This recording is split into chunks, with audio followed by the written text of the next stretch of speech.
A Lad from Sardinia, Book 2, Chapter 16, The Harmy Event. Aunt Harmy sat in that little crack for 2 hours of reading. From time to time, Cap came abaft to question her conceding, but each time yelled out in a quivering voice she could hear above the wind, "Aunt Harmy, 'tis a silly choice. Please, please do come in. Besides," he said, "'tis lunchtime. Should be a Bible reading after."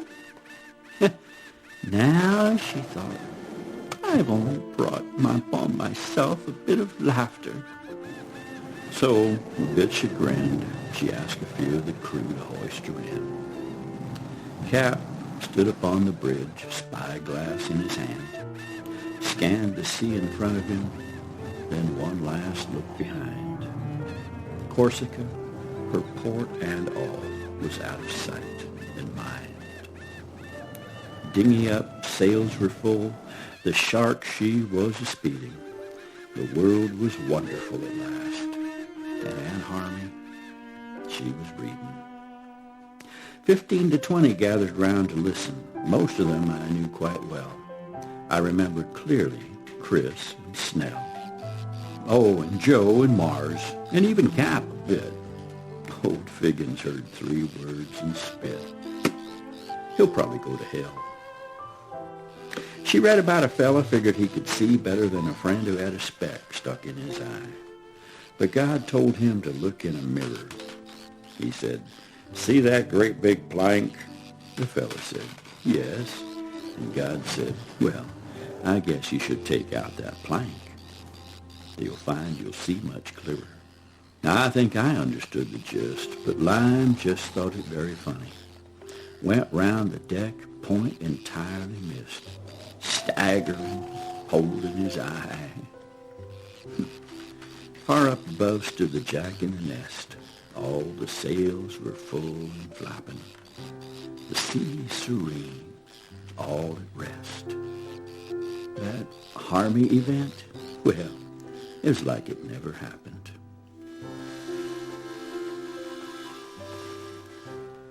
Chapter 17, The Language Lesson. Great Uncle Willem called me to his cabin on Monday morning early. "How are you with numbers, lad? Do you read securely? Is your writing up to par with all the lads your age?" He tossed a thick book from his shelf and bid me read a page. He caught me off my guard so fast, I stammered, I cannot." "Cannot? Cannot what?" he asked. "Any, sir. The lot." I see. Well, would you like to try?" I felt like shouting, "No, not I." But I did come out with, "Why?" "Morgan, minds are given to us all to become better here on earth. You're not supposed to stay so small you only live for mirth. Ask your Aunt Harmy to read from Proverbs next. The wise and foolish of this life are found within that text." "Well, when did you learn to read, Cap?" I asked. Now he had my attention.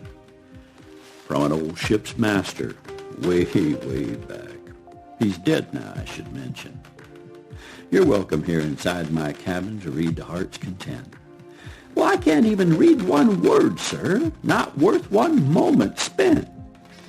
"Perhaps there's someone willing, lad. Aunt Harmy reads for sure. Simple words are not so bad. Take a while for sure it might. But think about it, lad. You're bright and becoming more mature."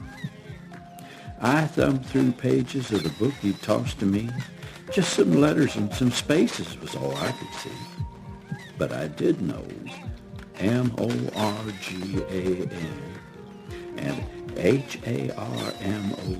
Harmony was my name. May not be too bright, but that much I could write. Aunt Harmy taught me. "Well, there's a key," Cap explained. "A learning key." Cap said I could sound words out by the letters in my name. Then got a paper and pencil out and said, "Let's play a little game. Put your name on paper, lad, all across the top. Once that's accomplished, put your pencil down and stop. Cap grabbed a long, thin pointer. Now, sound out that first letter, and he pointed to the M. Well, I said, my eyebrows raised. It sounds, I guess, like, exactly, Morgan. And every other M, you see, will sound the very same. Well, now, let's next try the letter R. You see it right there, lad? What about the one before it?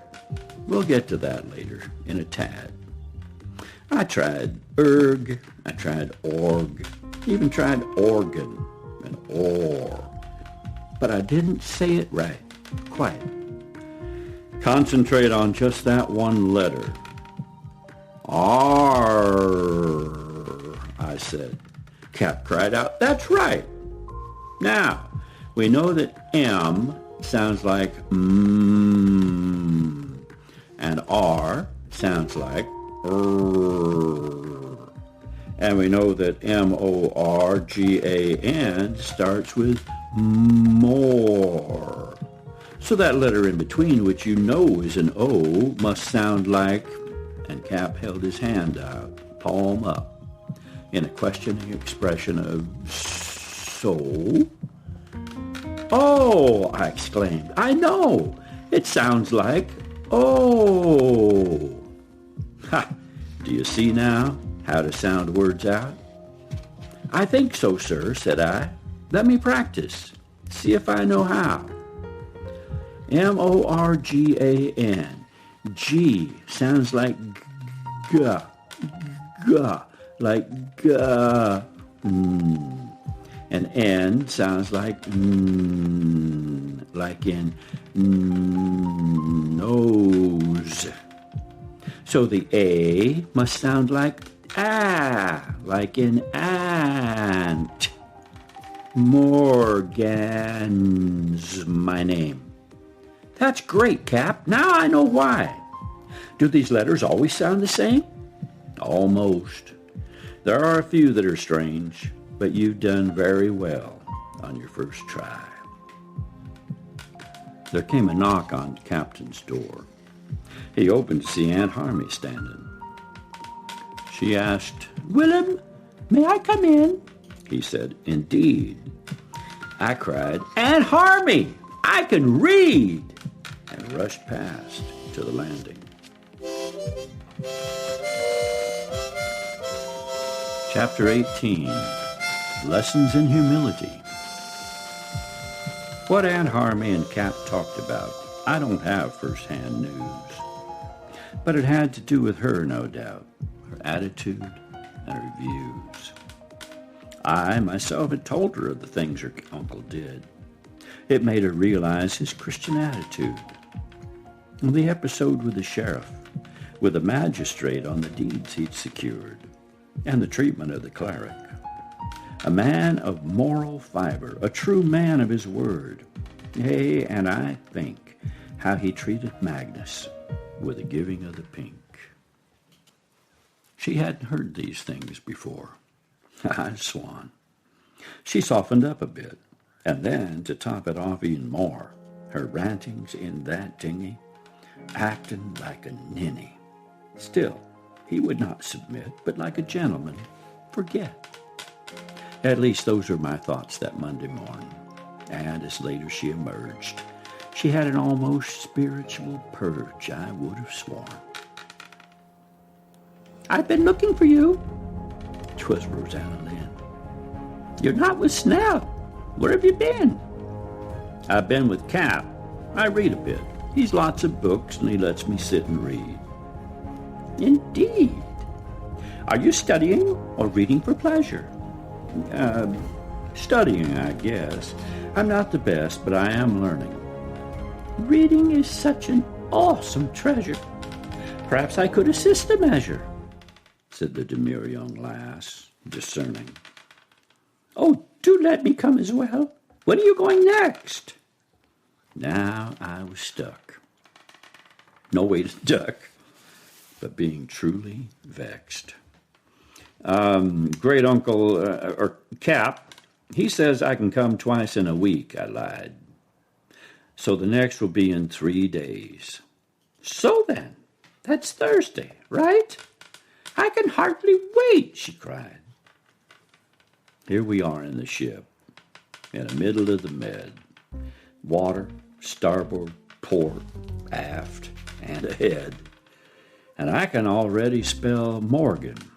C-M-O-R-G-A-N. Oh, now I'm a D-E-D-M-A-N. Snell was waiting on starboard side to show me the job of a mate. We checked cables, ropes, in fact, all the tackle, to make sure that nothing was frayed. We checked all the pulleys used by the riggers to hoist up and lower the sails, to report to boatswain all major damage. The minor, repair it ourselves. How often is it we need to check tackle? I figure these ropes won't break. Every day, lad, 'tis an everyday battle. Neglect is a costly mistake. Ships lose good men, maybe 1 out of 10 by an attitude much like your own. Say a fellow's climbing up yard, his ropes is all shard, and the man comes down, least break a bone. So we spend needed time with sharp eye in mind, with a job as essential as captains. And a man who gets caught slacking off on the job will get stripes laid if anything happens. Ah, I understand. And the riggings I scanned with a much more keen eye than before. Snell, what's your title then? I mean your ranking on this ship. Quartermaster, 10 years it's been. 16, maybe 17 trips. So, how is the title applied? I mean, captain aside, just who is in charge of what? Seems so very well organized. Every ship that sails the waters, boy, must have definition. There's always something else to do, and that's without any exception. Captain, he's in total charge, with quarter as understudy. Sailing master, he reads charts and maps, tells the captain where we're at. Boatswain, master of repairs, reporting to the quarter. Instructs carpenters, mates, and riggers to make sure everything's in order.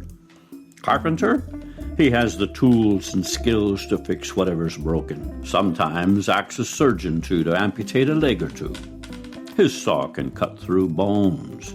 Surgeon, besides caring for the sick, takes care of all the grub. Calls in mates to clean out rats. Ah, they do get thick.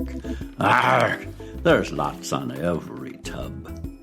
Then there's the master gunner. He knows his weapons inside out. In each charge, just how much powder. What's the reach of our 9-pounder? Skilled without a doubt. He has 2, 3 understudies, and of course his powder monkeys. Swabbies whose essential chore is to keep the powder dry in store. Able-bodied seamen now know the ship from stern to bow. Most are blessed with certain skills, some riggers up and down the sails, others blessed with observation, lend their skills to navigation. There's always plenty of such men do any chore that's asked of them. The new ones start as simple swabs. They always get the dirty jobs. They answer everyone that's higher, and those above, well, it's required to see the talent of some young pup. Reach below, bring him up. Oh, my head began to swell. Then another question I must ask you, Snell. Am I a swab or something higher? You? Nah, lad. You're just a passenger.